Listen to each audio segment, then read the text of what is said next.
guys, I'm Tara, and this is Lauren from Neinstein Plastic Surgery. We're here to talk about your recovery process. Yep, everything from when you leave the OR up till 24 hours after your surgery.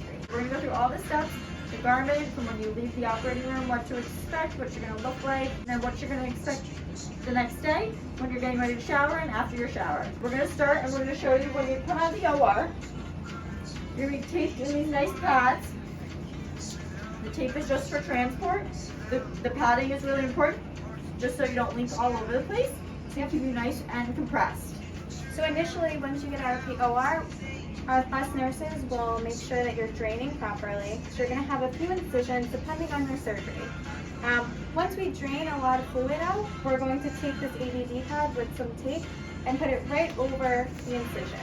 You can also find these ABD pads on the Amazon list, so you can buy extras just as a preventative for when you go home.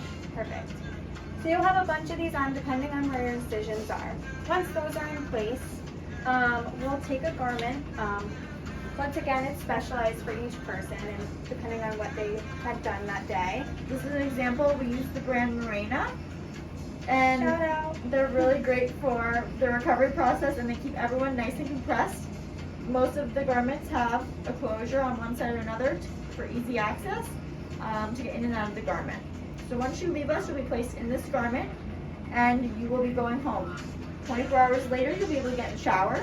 You're going to take all of these dressings off, so completely off, all of it. And that garment will come off totally. In the meantime, you might find that once you leave us and go home, you have excess draining and you have to change these pads out. That's why it's really helpful to have the pads at home. You can just take one, pull the one out that we put in, and slide another one right in. As you can see, the garments have these easy clasps to help you get in and out of your garment with ease. So the next morning, like we said, when you're taking off that garment, you're going to make sure you're sitting down. Some people get a little bit lightheaded. Make sure you're drinking lots of water, lots of Gatorade, lots of Pedialyte.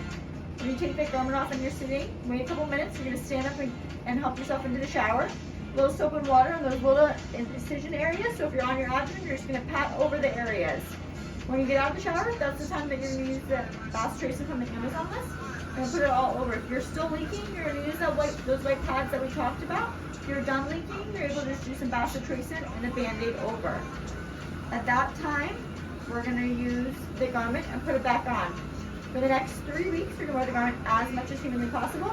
Obviously, that being said, if you have to shower or if you're going to wash it, those are times where you can take it off.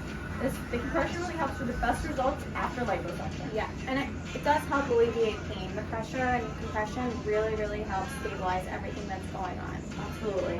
Some cases will have a foam. Now the foam we will put in for you after your surgery that will go under the garment. So we'll place this in and the garment will go over that. That will stay in for 24 hours until you shower. And I will always reach out 24 hours after and the same day as your surgery to ensure everything is going on okay. If you have any other questions, you'll be given my contact information as well as the office contact information to call us during normal business hours, and then there is an extra line for outside of business hours.